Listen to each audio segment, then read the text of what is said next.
All rise for the Honorable Supreme Court.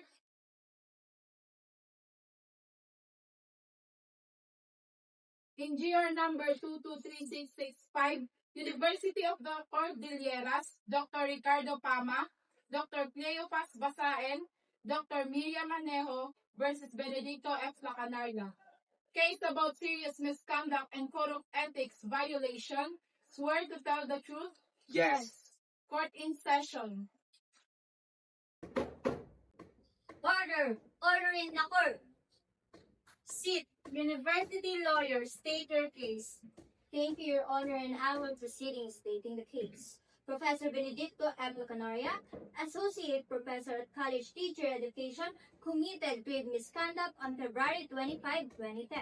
During class group performance, his student named Rafael Flores coughed badly and collapsed. Mr. Lacanaria thought he pretended, and he even said, "Hindi ka pa naman mamamatay," instead of immediate help. His student, Rafael, humiliated in front of a class, and he delayed medical aid. And medical examination shows later costochondritis, a real chest-pain illness. And take note, Mr. Lacanaria had prior warnings for his green bills. He clearly violates Article 5, Section 1, teacher must support school policies on student welfare without personal opinions. Dismissal valid. Evidence. I'm Dr. Pama, university official. We charge him with misconduct under Faculty Manual and Code of Ethics, PD 106 RA 7836. Witnesses to foul remarks, pattern disrespect protects learners' best interest. Respondent side. Objection, Your Honor. Notice is late, no due process.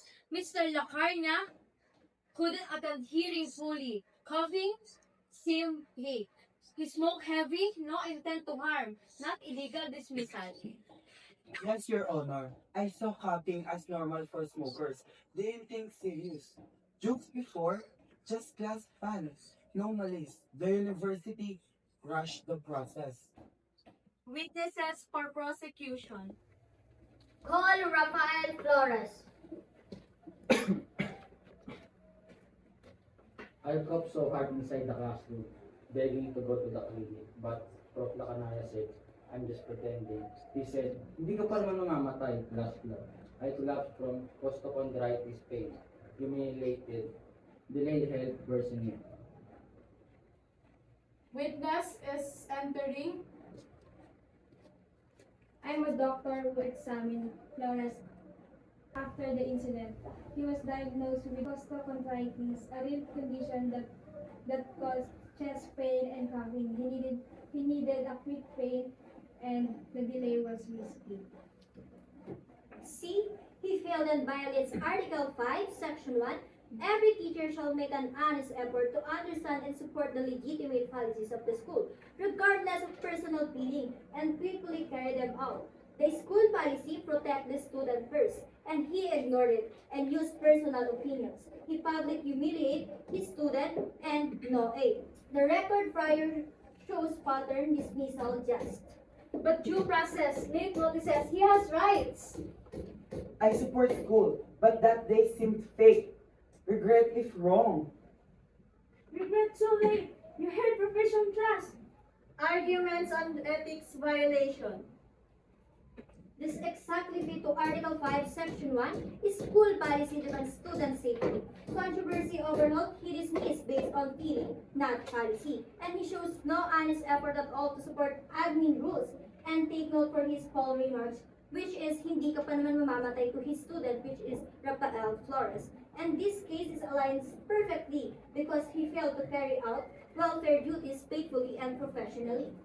Not direct personal judgment, not malice, code about loyalty to colleagues, not one incident. It was real pain. He prioritized control over my life. Witnesses is entering.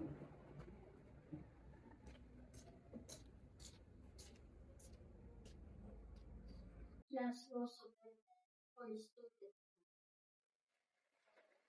You have rights. Enough! Court rules! Silence! Goodness. For findings. valid just cause for dismissal, grave misconduct, and ethical breach. La Canaria ignored student collapse, made malicious remarks, and delayed aid. Confirmed costochondritis, prior warnings cumulative.